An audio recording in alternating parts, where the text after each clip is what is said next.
وہ میرے والد گرامی حضرت قبلہ ڈاکٹر فرید ملت فرید الدین قادری رحمۃ اللہ تعالیٰ علیہ میرے شیخ بھی تھے، میرے استاذ، میرے والد گرامی مربی. وہ فرمایا کرتے تھے کہ بیٹے، ہر جیسے دنیا میں گھر بن جاتا ہے تو نئے سے نئے ماڈل آتے ہیں، آرکیٹیکچرل ڈیزائن آتے ہیں، آپ کی ضروریات کو پورا کرتے ہیں. اچھے ڈیزائن کے گھر رہ لو، وقت کے ساتھ ساتھ لباس ہوتے ہیں اچھے، بشرطے کہ شرم و حیا ہوں. وہ نئی پسند پرابلم نہیں ہے، کھانے نئے ہوں پرابلم نہیں، کسی شے کے نئے لینے میں گناہ اور حرج نہیں، صرف عقیدہ نیا نہ لیں. عقیدہ وہی رکھیں جو پرانے لوگوں کا تھا. یہ کرائیٹیرین بتا رہا ہوں. عقیدہ پرانا رکھیں، باقی ہر شے نہیں لے لیں. ہر شے نہیں لینے سے آپ ترقی یافتہ ہوتے چلے جائیں گے، ترقی یافتہ ہوتے چلے جائیں گے، آگے بڑھتے جائیں گے دنیا کے ساتھ ساتھ. عقیدہ پرانا رکھنے سے آپ ایمان پر قائم رہیں گے. جتنی باتیں، بہت سی چیزوں کی آپ کئی باتیں کئی حوالوں سے سنتے ہیں، وہ سب نئے فتنے ہیں. لہٰذا 2-4 نسلیں پیچھے جائیں، دین میں، مذہب میں، روحانی روایات میں جو طور طریقے آپ کے پچھلی نسلوں میں تھے ان کو ترک نہ کریں، چونکہ انہوں نے پھر اپنی پہلی نسلوں سے لیا تھا.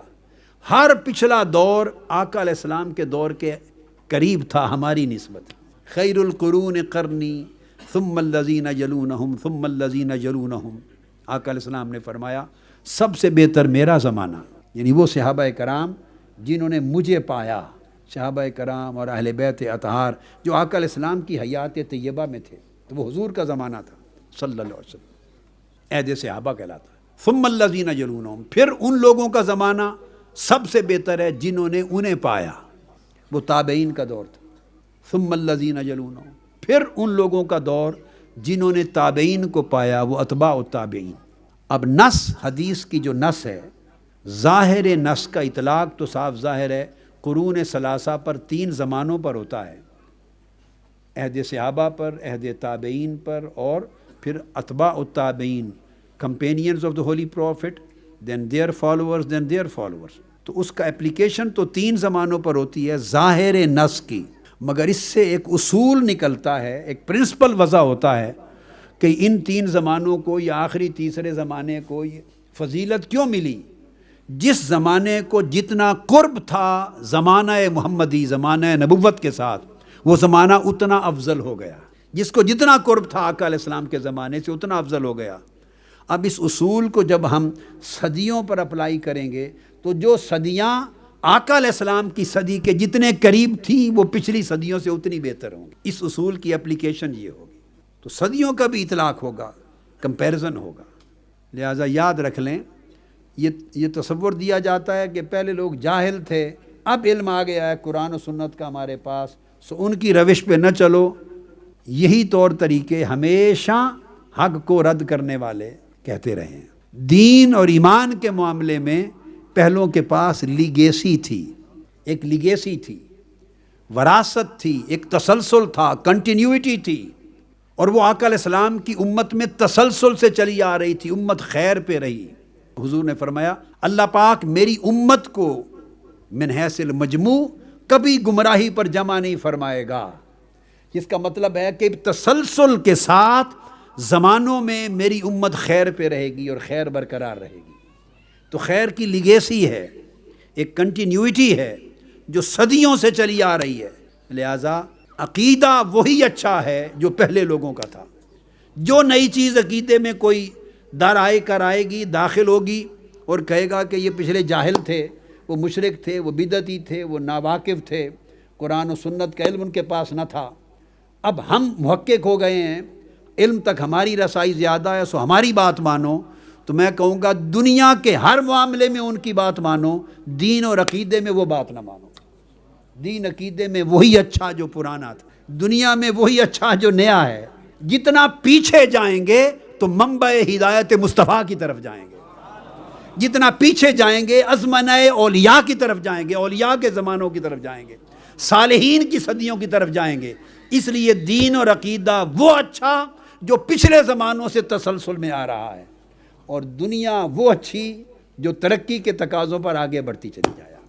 اب اس بات کو میں نے اس لیے ایک تمہید کے طور پہ آپ کے سامنے رکھا تاکہ یہ بات سمجھ میں آ جائے کہ وقت گزرنے کے ساتھ ساتھ اب چونکہ عقائد میں تغیرات آ رہے ہیں، ان تغیرات میں سے لوگ اب یہ بات بھی کرتے ہیں کہ اگر حضور علیہ السلام کے میلاد کا موقع آ جائے تو کہتے ہیں کہ میلاد کیوں سیلیبریٹ کیا جائے، اور وہ اس کو irrelevant سمجھتے ہیں.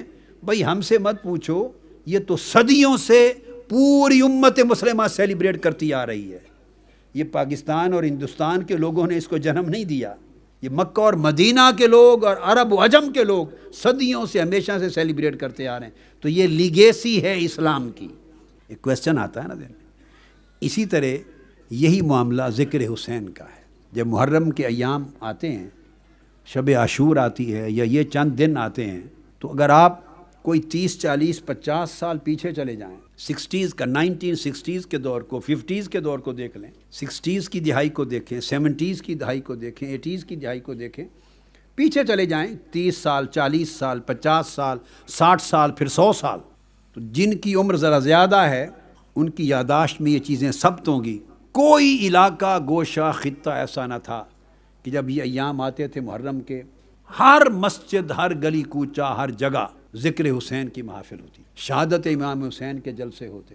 اہل سنت اپنے عقیدہ، مسلک اور اپنے طور طریقے کے مطابق مناتے، اہل تشیع اپنی عقیدہ، مسلک اور اپنی روایت اور طریقے کے مطابق مناتے. اہل تشیع تو بدستور اپنی روایت اور اپنے طریقے کے مطابق کرتے چلے آ رہے ہیں ذکر کو، مگر اس بد نصیبی کہ خارجیت کا اور یہ جو مادیت ہے اور لا مذہبیت ہے، اس کے اثر نے اہل سنت کے عقائد پہ گرد ڈالی ہے. جس ذوق سے، شوق سے، رغبت سے، محبت سے، اہتمام سے اہل سنت والجماعت کے ہاں ذکر حسین ہوتا تھا، شہادت امام حسین کے اجتماع ہوتے تھے جتنی کثرت کے ساتھ، اب آپ تھوڑا سا کمپیئر کریں آج سے 40-50 سال پہلے کا وقت اور اب کا وقت، وہ جوش و خروش نہیں رہا، وہ تسلسل نہیں رہا، وہ کثرت نہیں رہی.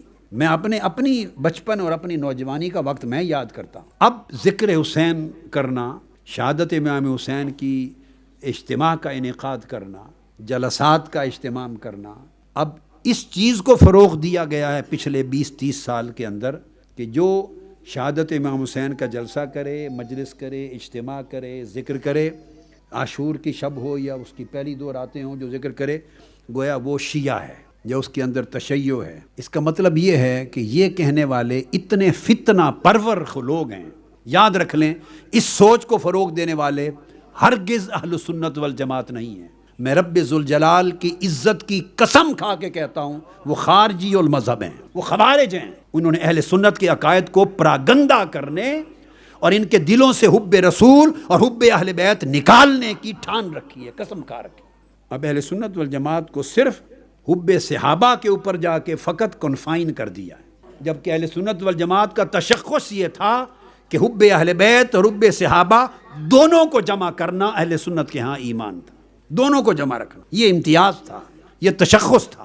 اب اہل سنت کو صرف محصور کیا جا رہا ہے حب و تکریم صحابہ کرام کی حب و تکریم پر، اہل بیت کی محبت، اہل بیت کی مودت، اہل بیت کا ذکر، اس کو نکالا جا رہا ہے گریجولی مختلف ہیلوں بہانوں سے. ایک زمانہ گزرا، بڑا طویل وقت تھا کہ جن لوگوں نے بہت عرصہ پہلے خارجی فکر کو قبول کر لیا تھا. میں خود گواہ ہوں اس بات کا کہ 8 9 10 محرم الحرام کی راتوں کو وہ بھی جلسے کرتے تھے. میں نے اپنی آنکھوں سے دیکھے ہوئے ہیں وہ جلسے اور اپنے کانوں سے سنے ہوئے ہیں. اہل سنت کے ہاں بھی جلسے ہوتے، اہل تشیع کے ہاں بھی ہوتے، اور ایک اور دیگر طبقات کے ہاں بھی ہوتے. جو لوگ ذکر اہل بیت کو بہت عرصہ پہلے سے رد کر چکے ہیں، ایک خارجی فکر کا تسلسل جن کے ہاں چلا رہا ہے، وہ جلسے کرتے تھے 3 رات 8 9 10 محرم، اجتماع کرتے، بلاتے علماء کو، واعظین کو، خطباء کو، مناظروں کو، ہزاروں سینکڑوں لوگوں کا اجتماع ہوتا، اور شب عاشور میں بیان سیدنا فاروق اعظم کی شہادت کا کر رہے ہوتے، سیدنا عثمان غنی رضی اللہ تعالیٰ عنہما کی شہادت کا بیان کر رہے ہوتے. اور میں نے اپنے کانوں سے سنا کہ ذکر اور مناقب حضرت امیر معاویہ رضی اللہ تعالیٰ عنہ کے مناقب بیان کر رہے ہوتے. موقع شہادت امام حسین کا ہے، موقع شہدائے کربلا معلیٰ کے ذکر کا ہے، موقع ذکر مودت اہل بیت کا ہے، موقع حب اہل بیت کے پیغام کو لوگوں کے دل میں اجاگر کرنے کا ہے. اور ساری رات تقریریں کرتے حضرت امیر معاویہ رضی اللہ تعالیٰ عنہ کے شان میں. بھی آپ نے اگر ان کے مناقب بیان کرنے یا ذکر بیان کرنا ہے تو جو طریقہ ہے جیسے لوگ کرتے ہیں کہ یوم وفات پہ کرتے ہیں، آپ ان کا ذکر، ان کے مناقب ان کے یوم وفات پہ کریں، الگ منائیں۔ جو جس کی شہادت کا وقت ہے، جن کی وفات کا ذکر ہے، جیسے سیدنا غوث العظم رضی اللہ تعالیٰ عنہ کا 11 ربیع الثانی کا وقت آتا ہے تو اس وقت، اس تاریخ کی مناسبت سے ہم ان کا ذکر کرتے ہیں۔ معراج کی رات آتی ہے 27ویں جو شب رجب کی، تو اس موقع پر حضور کے معراج کا ذکر کرتے ہیں۔ ربیع الاول کا وقت آتا ہے 12 ربیع الاول، حضور کے میلاد کا ذکر کرتے ہیں۔ یوم صدیق اکبر مناتے ہیں، یوم فاروق اعظم مناتے ہیں، یوم عثمان غنی مناتے ہیں۔ 21ویں رمضان المبارک کی رات آتی ہے تو یوم علی شیر خدا مناتے ہیں۔ ہمارے ہاں طریقہ ہے جن کی شہادت یا وفات کا وقت آتا ہے، سوائے آقا علیہ السلام کے، ان کے ولادت اور میلاد مناتے ہیں۔ تو جب وقت آتا ہے اس وقت کرے۔ موقع شہادت حسین کا ہے، موقع ذکر علی اکبر کا ہے، موقع ذکر علی اصغر کا ہے، موقع ذکر زین العابدین کا ہے، موقع ذکر سیدہ زینب کا ہے، موقع ذکر اہل بیت کا ہے، اور تم ذکر کر رہے ہو حضرت امیر معاویہ کا، اور پھر اس کے ساتھ اس بدبخت اور لعین یزید کا ذکر بھی کرتے۔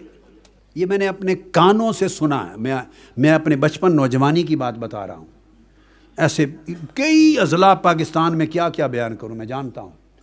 اور اب حالت یہ ہو چکی ہے کہ میں نے چند ماہ قبل یا غالباً 1 سال قبل یا چند ماہ قبل کسی نے مجھے انٹرنیٹ پہ دکھایا ایک مولانا صاحب کی تقریر۔ وہ اس طبقے سے نہیں ہیں، اہل سنت والجماعت خود کو بریلوی کہنے والے، وہ خود کو فخر سے بریلوی کہتے ہیں، نامور صاحب ہیں، ایک نامور ہیں، بریلوی کا دعوے دار۔ ان کی تقریر مجھے کسی نے انٹرنیٹ پہ دکھائی۔ 10 محرم الحرام کا شب عاشور کا جلسہ تھا، بینر لگا ہوا تھا، اور وہ بریلوی صاحب، مولانا صاحب ایک مناظر ہیں، وہ مناقب حضرت امیر معاویہ بیان کر رہے تھے۔ انٹرنیٹ پر میں نے اپنے کانوں سے سنے اور میں نے پڑھا انا للہ و انا الیہ راجعون۔ موت واقع ہو گئی ایسے لوگوں کے عقیدے کی اور ایمان کی۔ ایسے موقع پر یہ ذکر کرنا مجھے سوائے بغض اہل بیت کے اور کوئی سبب دکھائی نہیں دیتا۔ میں حضرت امیر معاویہ رضی اللہ تعالیٰ عنہ کی تعظیم و تکریم کرتا ہوں۔ آپ نے دیکھا ہر بار ان کے اسم گرامی کے ساتھ رضی اللہ تعالیٰ عنہ کہتا ہوں۔ ہم ان کو سب و شتم اور لعن طعن کو حرام جانتے ہیں، اور صحابی رسول ہونے کی وجہ سے سکوت اور خاموشی کو واجب جانتے ہیں، احترام کرتے ہیں، مگر ریلیونس کیا ہے؟ شب عاشور ہے، ذکر ہے، موقع ہے شہادت امام حسین کا، اور آپ ذکر اور ان کے مناقب بیٹھے بیان کر رہے ہیں، تو تھوڑی سی عقل اور سود بوجھ ہو تو آدمی آگے تانے بانے جوڑتا ہے کہ یہ کیوں ہو رہا ہے۔ فقط بغض اہل بیت۔ اب یہ حب اہل بیت نکالی جا رہی ہے دلوں سے، اور بغض اہل بیت ڈالا جا رہا ہے۔ اور یہ جو میں نے کوٹ کیا، یہ ایک بریلوی مولوی صاحب ہیں، مناظر ہیں نام پر، پتہ نہیں اور تو کسی کا نہیں سنا، کتنے اور متاثر ہو چکے ہوں گے اس فتنے سے، اس شر سے، خارجیت کی اس گرد سے۔ اس لیے ضروری ہے اس بات کو سمجھنا کہ اب جب یہ وقت آیا، یہ دن آئے، تو ذکر حسین کیوں ضروری ہے۔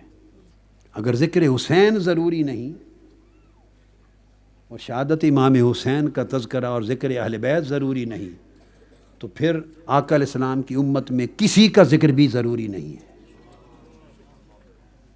کیونکہ ذکر حسین حقیقت میں خود ذکر مصطفیٰ ہے۔